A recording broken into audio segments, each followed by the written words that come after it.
আলহামদুলিল্লাহ ওয়াসসালাতু ওয়াসসালামু আলা রাসূলিল্লাহ ওয়া আলা আলিহি ওয়া সাহবিহি ওয়া ওয়ালা মা বাদ। সম্মানিত দর্শক শ্রোতা, আজকে আলোচনা হবে যে শুধুমাত্র আল্লাহকে রব মানলেই ঈমান হয় না, এমনকি আল্লাহর আসমা ও সিফাত মানলেও ঈমান আনা হয় না, এমনকি পরকালে বিশ্বাসী হলেও আমরা যাদেরকে অবিশ্বাস করার কারণে নাস্তিক বলি, সেখান থেকে আপনি পরকালে বিশ্বাস করবেন বলেই যে আস্তিক হবেন, ঈমানদার হবেন, এটা গ্রহণযোগ্য নয়। এর বাস্তব প্রমাণ হবে এই তিনটি বিষয়ে কিন্তু ইবলিস শয়তান, যে দুনিয়ার মধ্যে সবচেয়ে বড় কাফির এবং নাস্তিক আমরা তাকে বলি, কিন্তু সে তো নাস্তিক না, সে অপরাধী। সে আল্লাহ রাব্বুল আলামিনের জন্য ইবাদত করতে চাইলেও তাকে আল্লাহ অনুমতি আর দেবেন না। কি কারণে এটা আমরা আজকে প্রমাণ করতে চেষ্টা করব।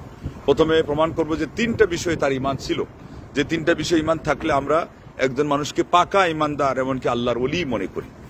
আর এরপরে আমরা বলবো, এই কথা প্রমাণ করব যে একটা নির্দেশ শুধুমাত্র না মানার কারণে তার এই দুরবস্থা। তাহলে আমরা যে অহরহ আল্লাহর নির্দেশ অমান্য করি, আমাদের কি হবে অবস্থা। আল্লাহ আমাদেরকে হেদায়েত করুন, হেফাজত করুন। এই যে আজকে মিলাদের নামে বলতেছে যে এটার দলিল লাগবে না, মহব্বতই যথেষ্ট। তো মহব্বত যদি লিগেল হয় দলিল লাগবে। আপনি একজন মেয়েকে যদি ভালোবেসে নিজের জীবন সঙ্গিনী বানাইতে চান, তার জন্য 2 সাক্ষী লাগবে, মোহর লাগবে, তার গার্ডিয়ানের অনুমতি লাগবে, ইজাব কবুল লাগবে, তাহলে এটা হবে বৈধ ভালোবাসা। আর যদি মনে করেন যে না, এই ভালোবাসার তো দলিল লাগে না, তাইলে সারা দুনিয়া আপনি ভরপুর করে ফেলবেন অবৈধ ভালোবাসা দিয়ে, প্রেম প্রীতি দিয়ে। আর এগুলোর কারণে তো আজকে দুনিয়াতে যত পাপের সয়লাভ বয়ে যাচ্ছে, যত ধরনের জারজ সন্তান তৈরি হচ্ছে, নাউজুবিল্লাহ নাউজুবিল্লাহ। কিভাবে একজন সুস্থ বিবেকবান মানুষ বলে যে মহব্বতের জন্য দলিল লাগে না? আল্লাহ আল্লাহ আল্লাহ, এটা হলো ইল্লিগেল কাজের জন্য দলিল লাগে না। আর এখানে আপনি বলছেন দিনের ব্যাপারে, দিন হিসাবে আল্লাহ নবী সাল্লাল্লাহু আলাইহি ওয়াসাল্লামকে কিভাবে ভালোবাসবেন, দলিল লাগবে না? অবশ্যই লাগবে। তো এই জন্য এই সমস্ত উন্মাদনায় আজকে আমাদের অনেকেই কিভাবে মত্ত হয়, ফেটে পড়ে, এই কারণেই যে আমরা বুঝি না যে আল্লাহ রাব্বুল আলামিন আসলে অবাধ্যতা কিভাবে হয়, কোন কারণে আল্লাহ নারাজ হয়ে যান, এবং ইবলিসই বা কেন ইবলিস হলো। তো দেখেন, সূরা হিজরের 29 নম্বর আয়াতে এসেছে, সে বলেছে কালা রব্বি বিমা আগওয়াইতানি। আল্লাহকে সে বলতেছে, হে আমার রব, আপনি যেহেতু আমাকে গুমরাহ করে ফেলেছেন। তার মানে আগে সে কি করেছে? আল্লাহকে রব বলে স্বীকার করে সে ডাকতেছে আল্লাহকে, বলে যে আপনি আমার রব। তাইলে কি বোঝা গেল? সে আল্লাহকে রব হিসেবে মানে এবং জানে। এরপরে সে যে বক্তব্য বলতেছে, আপনি যখন আমাকে পথভ্রষ্ট করে ফেলেছেন, তাইলে আমি তাদেরকে এই জমিনে সুন্দর মণ্ডিত করে তুলবো এই দুনিয়ার জীবনকে, আর আমি তাদেরকে পথভ্রান্ত করবো, এমনকি সবাইকে। দেখেন সবসময় সে কিন্তু কালা বলতেছে, কালা, তার মানে আল্লাহর সাথে তার কথোপকথন হচ্ছে, সে আল্লাহর সাথে এখন মানে কথা বলতেছে পর্যন্ত, কিন্তু এরপরেও সেই ইবলিস, এটা আপনারা জানেন। তো আমরা আল্লাহর সাথে কথা বলি, দোয়া করি, কান্নাকাটি করি, জিকির করি, এই মনেই আমরা কি আল্লাহর ওলি? না, এরপরে আসবে যে কারণে সে শত্রু হয়েছে, আপনিও সেই কারণগুলো একাধিকবার ঘটান, অথচ বুঝতেই পারেন না। দ্বিতীয় সূরা সাদের 82 নম্বর আয়াতে সে বলতেছে কালা, আবার আল্লাহকে বলতেছে, হে আমার রব, হ্যাঁ কালা ফাবিইজ্জাতিকা, আপনার সম্মানের শপথ। এই ইজ্জা, এটা হলো আল্লাহর সিফাত। তাইলে তাওহীদুল আসমা ও সিফাত, আমরা যারা তাওহীদ নিয়ে কথা বলি, আপনারা এখান থেকেই শুনেন যে আল্লাহ রাব্বুল আলামিনের তাওহীদ ত্রিবিধ। একটা হলো রুবুবিয়াহ ভিত্তিক, একটা হলো উলুহিয়াহ কেন্দ্রিক, আরেকটা হলো আসমা ও সিফাত, আল্লাহকে রব হিসেবে জানা, সে রবের কথা একটু আগে স্বীকার করলো, আপনারা জানলেন। আর একটা হলো আসমা ও সিফাত, এটা হলো সে বলতেছে আল্লাহ আপনার ইজ্জতের শপথ, তাইলে সে আসমা ও সিফাত হিসাবে আল্লাহকে বিশ্বাস করে, লা উহুবিয়ান্নাহুম আজমাইন। আবারও বলতেছে মনের আগে যে আমি এদের সবাইকে পথভ্রান্ত গুমরাহ করব। দেখছেন অবস্থা, তার কথা এইভাবে। আবার দেখেন সূরা আরাফের 14 থেকে শুরু হয়েছে তার কথা কালা। এখানে আবার সে বলতেছে, কারে? আল্লাহকে বলতেছে, আনজিরনি ইলা ইয়াউমি ইউবআসুন, আপনি আমাকে শেষ দিবস পর্যন্ত আপনি আমাকে সুযোগ দেন, অবকাশ দেন। তাইলে সে পরকাল দিবসকে বিশ্বাস করত, লা ইলাহা ইল্লাল্লাহ। এরপরে আল্লাহ পাক বললেন, আচ্ছা যা, আমি তোকে সুযোগ দিলাম। তখন কি বলে? যে ফাবিমা আগওয়াইতানি লা আকুদান্না লাহুম সিরাতাকাল মুস্তাকিম সুম্মা লাআতিয়ান্নাহুম মিন বাইনি আইদিহিম ওয়া মিন খালফিহিম ওয়া আন আইমানিহিম ওয়া আন শামাইলিহিম ফালা তাজিদু আকসারাহুম শাকিরিন। লা ইলাহা ইল্লাল্লাহ।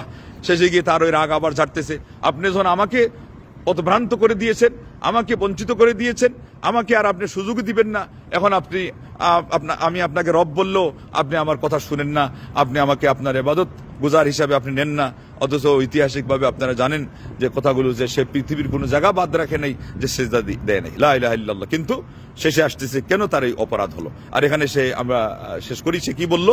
যে আপনি যখন আমাকে শেষ করে দিয়েছেন, গুমরাহ করে দিয়েছেন, আমি তাদের ডানে বামে এবং সব দিক থেকে আমি আসবো, তার সম্মুখ থেকে পিছন থেকে, এবং তাদের বেশিরভাগকে আপনি শুকরগুজার পাবেন না বলে সে আল্লাহ রাব্বুল আলামিনকে ওয়াদা দিয়েছে, লা ইলাহা ইল্লাল্লাহ। তাইলে আমরা এখান থেকে বুঝতে পারলাম যে আল্লাহ রাব্বুল আলামিনের কাছে শয়তানের যে ওয়াদাটা এটা হলো এইভাবেই, যে সে আমাদেরকে এইভাবে পথভ্রান্ত করবে। যাই হোক, এত কথা শেষ সাব্যস্ত হলো কি, যে সে আল্লাহকে রব হিসেবে জানে, সে আল্লাহ আসমা ও সিফাত মানে, সে পরকালেও বিশ্বাস করে। কিন্তু তার অপরাধটা কোনটা? আল্লাহ খালি তাকে বলছিলেন যে তুমি আদমকে সেজদা দিয়ে দাও। ও বলল যে না, আপনি আমাকে খালাকতানি মিন নারিন ও খালাকতাহু মিন তিন, আপনি আমাকে আগুন থেকে সৃষ্টি করেছেন আর আদমকে আপনি মাটি দিয়ে সৃষ্টি করেছেন, অতএব হবে না। শুধুমাত্র কি করলো? একটা নির্দেশ লঙ্ঘন করলো। আর আজকে আমরা ডেইলি হালি হালি, ডজন ডজন, কুড়ি কুড়ি, এবং সপ্তাহে হলে শত শত, আর আপনার মাসে হলে হাজার হাজার, বৎসরে আর সারা জীবনে হলে কত অসংখ্য গণিত আল্লাহর নির্দেশকে লঙ্ঘন করি। আমরা কি আল্লাহর ওলি হয়ে যাব সহজে? এই জন্য সদা সর্বদা মনে রাখতে হবে যে আল্লাহর প্রিয় বান্দা হতে গেলে আল্লাহর নির্দেশ মান্য করা, এটা হলো সবচেয়ে বড় ইবাদত। আল্লাহর আদেশ নিষেধকে ফলো করা, আদেশ করেছেন মানতে হবে, নিষেধ করেছেন ক্ষান্ত হতে হবে, এটার নাম হলো ইবাদত।